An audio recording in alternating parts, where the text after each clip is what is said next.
Well, hello, I'm Lisa Harker. I'm Director of the Nuffield Family Justice Observatory, and welcome to this lunchtime talk, in which we're going to be discussing an innovative approach taken by a local authority to provide therapeutic support for parents at risk of having their children taken into care. We know, of course, that many local authorities want to offer families therapeutic support and understand the benefits of doing so, but find it challenging to do this because of limited budgets and often a lack of available therapists. At the same time, when parental assessments are undertaken in care proceedings and therapy is recommended, the timescales for the child, as well as the lack of available therapy, means it's often too late for parents to benefit from the support that they need. Now, one local authority that has found a way to provide access to support and therapy at an earlier stage is Bath and North East Somerset Council, which is otherwise known as BANES. And today I'm delighted to be joined by two people who were instrumental in introducing this innovation: Richard Devine, consultant social worker, and Leigh Zywek, who is Assistant Director of Children and Young People Services. I'm going to be asking Richard and Leigh to explain more about this and to discuss the impact that trauma-informed approaches, psychological interventions, therapy, and long-term support can have. And we're going to be talking about the benefits of practices such as applying Crittenden's model of attachment and adaptation and family group conferences. I'm also going to be asking Richard and Leigh some of the questions that our audience have submitted in advance. Thank you to everyone who sent a question in. But we also want to hear from everyone who's joined us today. So please use the chat tab to post questions or comments. We're going to try and address as many of those as we can in the time we have, but all of them will be read by the Nuffield Family Justice Observatory team, and this helps us to shape future research and events. Now, if you would prefer just to listen to this conversation without the potential distraction of chat, you can still do so. So just disable your chat function by unchecking Show Chat Preview in the chat tab and keeping the chat window closed.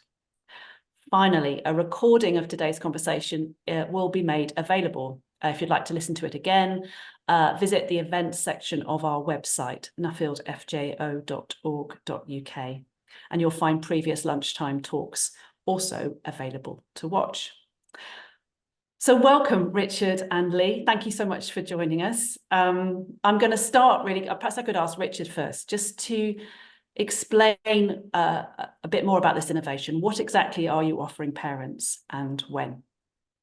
Yeah, thank you, Lisa, for the introduction and for inviting us today. We're really excited to be here having this conversation with everyone. So basically, how it came about was kind of several years ago. I was doing assessments of children and families, and one of the things that I was noticing that was when I was speaking to parents about some of the difficulties that they were encountering in life, whether that be substance misuse or domestic abuse or poor mental health issues, that when you asked about when did these problems begin, I was often taken back to their childhood.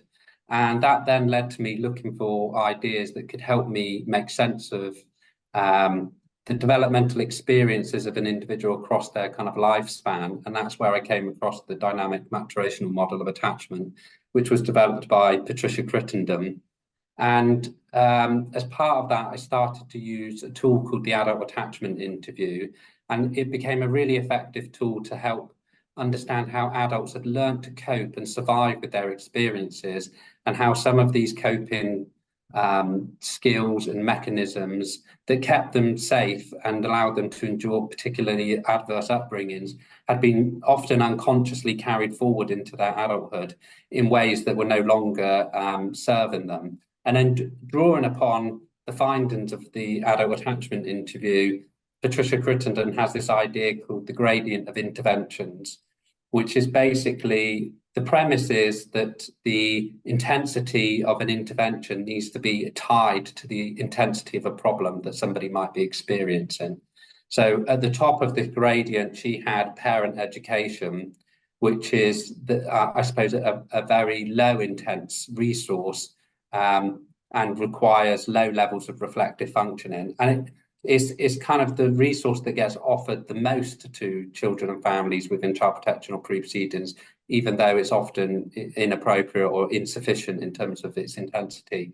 And then beneath that, you have short-term counselling, then parent-child intervention, then adult psychotherapy. And then at the bottom is adult life assistance. So the more severe or significant a problem is, the more severe and significant, I suppose, the intervention needs to be. And at the same time as this, we were receiving psychological assessments in Baines, and nearly all of them were saying the same thing, which is that the parent needs psychological treatment, and we'd recommend this particular type of treatment, but to offer it would require the parent to access treatment for this amount of time, and therefore it would fall outside of the child's timescales. So what we began wondering is, if every single psychological assessment was offering therapy, then potentially you could just bypass the psychological assessment and offer the therapy.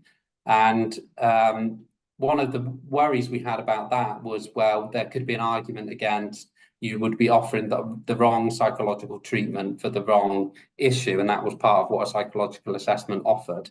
So we set out here in Baines to do a kind of literature review of the various different psychological treatments, have an overview of what symptoms they were attempting to treat, and then we could have like a table of guidance that we could then use to inform the type of support that we would offer. But one of the really surprising things about this research that we did was that within the psychological treatment, most of the primary therapeutic modalities have undifferentiated kind of efficacy rates. So in other words, the different type of therapy produce similar outcomes. Once you've got the main ones like mentalization-based therapy, dialectical behavioural therapy, trauma-informed cognitive behavioural therapy, they all produced quite similar outcomes. And even more surprisingly, the research suggested that matching the treatment to a psychiatric diagnosis or a diagnosis really made very little difference. There were two things that did make a difference. One was the willingness of the individual to engage in the treatment. And then the second was the relationship between the parent or the patient and the therapist. So from that, what we decided to do in Baines, and I'm very lucky here in Baines because Leigh's got very she's very forward thinking and very open-minded and innovative in her way of helping children and families. And so we were kind of pushing an open door when we said, we've looked into the review of the evidence and this is what we think, and this is how we think we should be offering the treatment. So that's what we ended up doing, is to try and improve, we wanted to enhance the two variables. So the willingness of the parent to access the treatment. So we would offer them the treatment modality so they'd have some level of choice about the type of treatment that they would access, because that then gives them a sense of agency. And then they would also be involved in the selection of the therapist. And one of the things that's come up for us is around the issue of cost. Is like when we've talked to other local authorities, for example, they've talked about the cost. And there's a couple of things we would say to that. One is that if you have a psychological assessment, that costs anywhere between £2,000 to £4,000. So you could, if you're considering a psychological assessment, you can simply just decide to use those funds for the therapy instead. The second point we thought about was that any intervention has a cost. So the cost, for example, of delivering a group-based parenting programme ranges from, when we looked into it, anywhere between £200 or £300 to £1,500. It's just that those costs are kind of subsumed into pre-existing commissioning structures, so they're a little bit more hidden and less well known. And then the other element is, I suppose, to think about the cost of the alternative of not providing the therapy. And it's very hard to get accurate information about this, but when we looked into it, we found that it could cost anywhere up to £1,000 per week per child if a child was to come into care. And then the final point to say about the cost is that the cost is relative to the probability of success.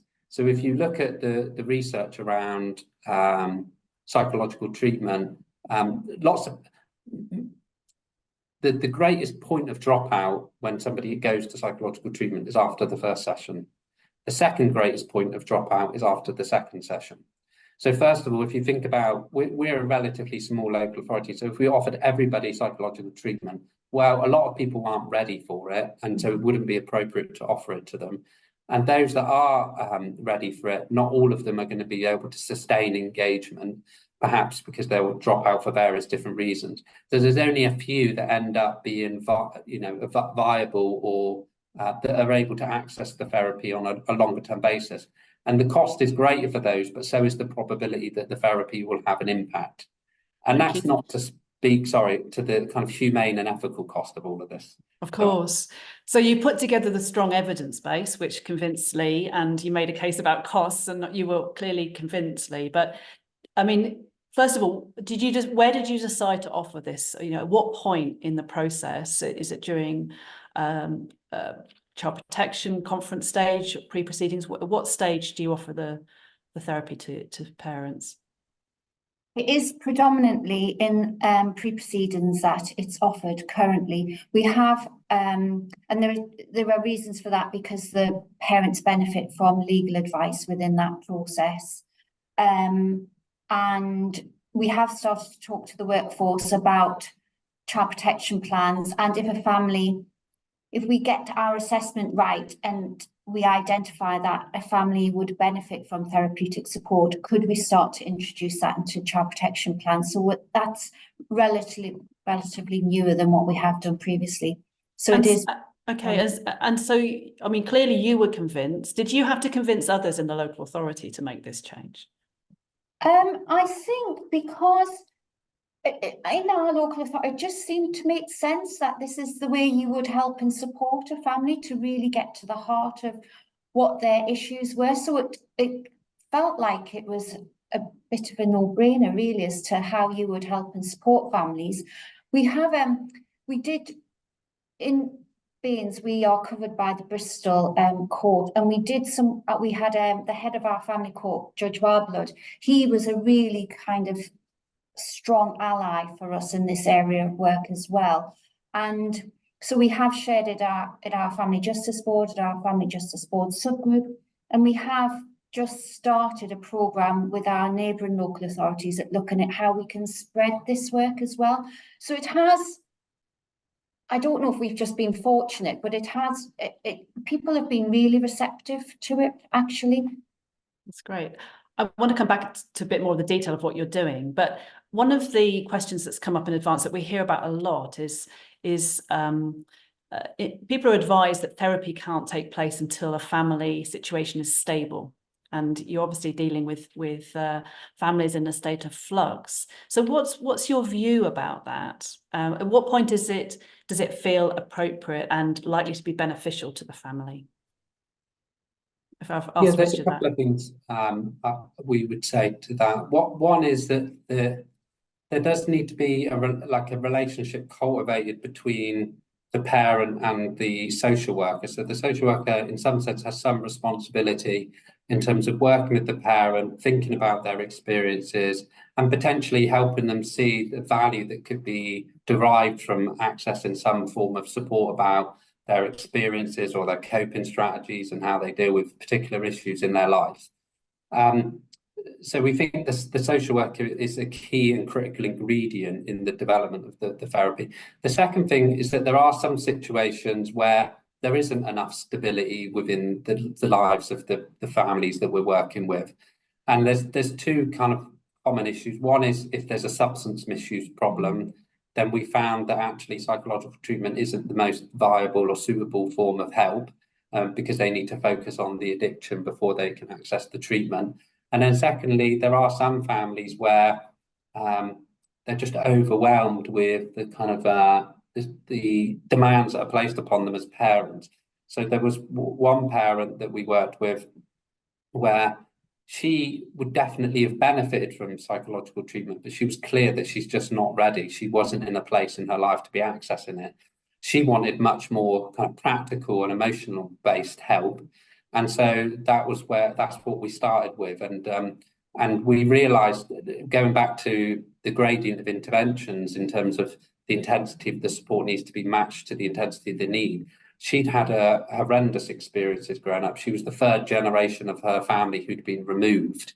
And so we offered her long-term intensive support, practical and emotional support, up to kind of 15 to 20 hours a week of going in, helping her sort the house out, get the kids to school, decorate the house, go to tips and things like that. And then after 18 months of accessing this very intensive type of support, she was then willing and able to go to treatment, and which is what she ended up doing.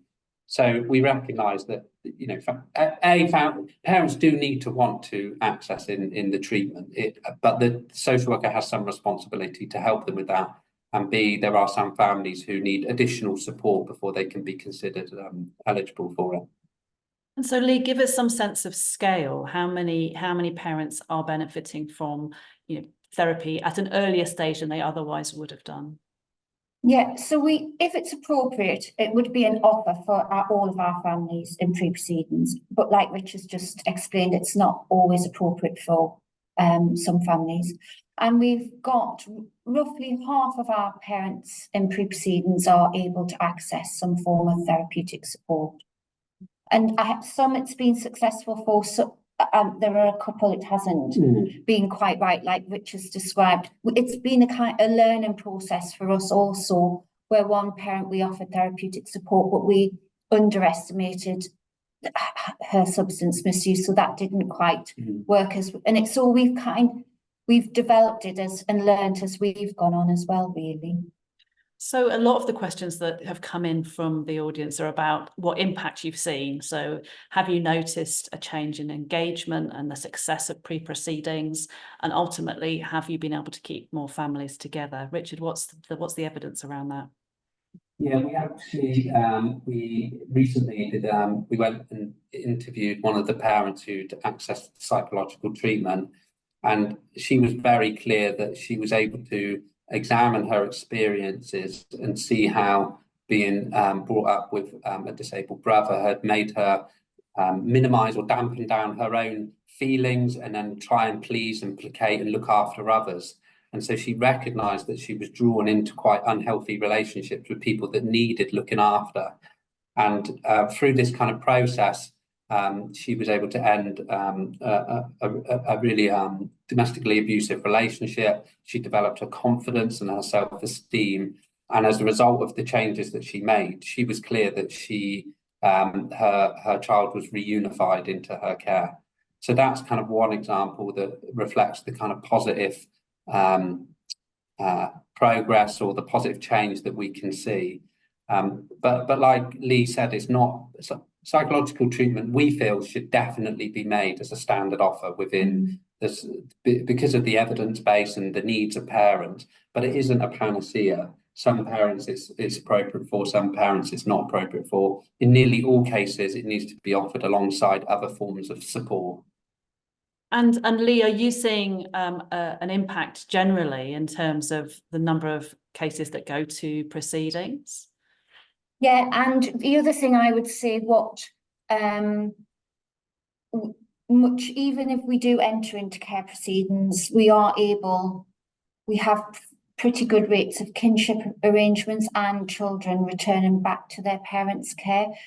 So we've got evidentially some pretty good rates of keeping parents in their family networks and also remaining with their parents. So there's quite a lot of discussion on the chat about where health is in all of this. So, you know, have you met resistance from mental health professionals, or are you getting any funding through from your health colleagues? Where is health in all of this? So there are open conversations that we keep revisiting,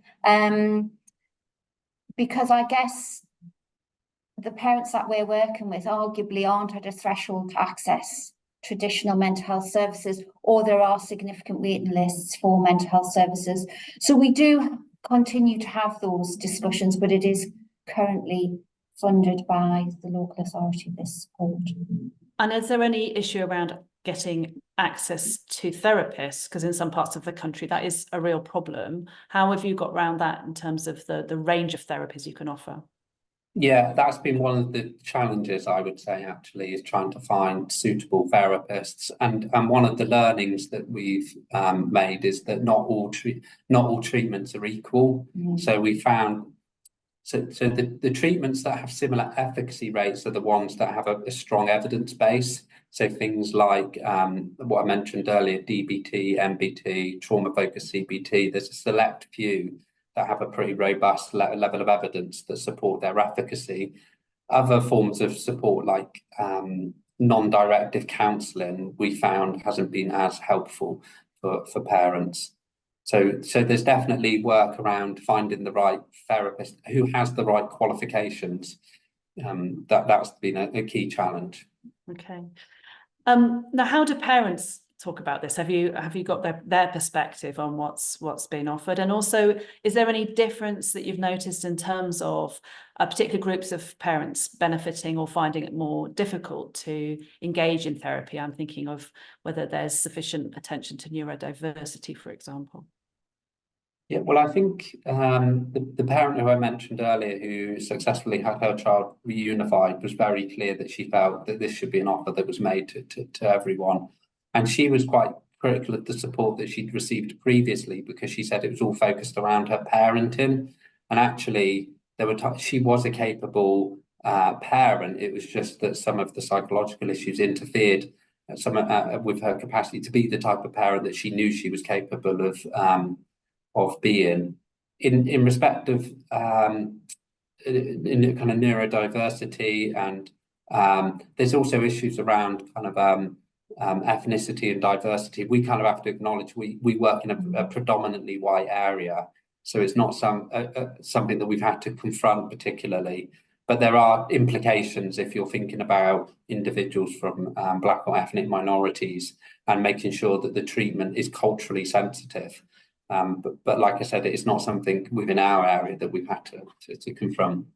And the other, we do, if parents are open to accessing therapy, it is a conversation with them. It is let's work out a way to find a therapist. So it's done with them. It's not, he's a therapist we think might best suit you. It's done alongside them. And so there is a conversation between what they want and what we think. So it's not it's collaborative.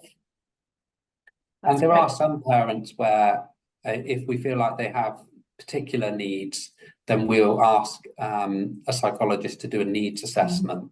I mean, they're quite few and far between though, but if we feel unsure or apprehensive about the type of therapy that we want this parent to access, we do get that expertise in when it's required. Great. Just picking up on a couple more questions from the chat. So somebody was asking, do you run this therapeutic support alongside residential assessments? Would they run concurrently? I can't think of an example where we have done that because I suppose residential programs tend to have a pretty intensive in-house package of support. Yeah. Some of which have some kind of psychological element to them as well. I think one of the things that we would like to see more of is around residential treatment for substance misuse problems. That's probably an area that we've managed to secure that jointly with our local drug and alcohol service for some parents, and that's really been beneficial. Yeah. So that's probably an area that we'd like to pursue and look into more. Okay, another question on the chat, and this has come up a lot in advance, is about how you measure impact and demonstrate change. So you told us, there's some great examples of where that's happened, but as a local authority, what are you doing to sort of collect and report information about the impact? We were talking about this. That is possibly the one area that we do need to develop further, actually, to evaluate the impact this has had on a family level, but also on a service provision level as well. So that is probably, in terms of next steps, that's where we should be focusing really. And a lot of questions came in about how to take what you've learned and share with other parts of the country. We had a parent got in touch to say that she'd had to pay for her own therapy, but her son was taken into care because she couldn't complete it in the timescales, the very situation that you started with. but lots of questions about where do we start in terms of persuading other local authorities to have a look at this issue? What would be your advice? Well, I suppose this is why we're super grateful to be here having this conversation with you, because we're quite passionate about making sure ethically and morally parents are given the very best opportunity to be able to look after their children safely in their own home. And we don't have a packaged, model to sell, to promote. We have a set of that we believe we followed the evidence and come to a conclusion about how we can offer this in a real, tangible, practical, cost-effective way. And so we're hoping that other local authorities will be inspired, and we'd be more than happy to speak to anybody at any point to if we can support and help in that and in their endeavour to do this. Because it is, we think it's financially a viable arrangement that local authorities can pursue. And also almost a moral obligation on us as social workers to be working in this way with families, especially when the stakes are so high for parents in pre-proceedings and care proceedings. So, yeah.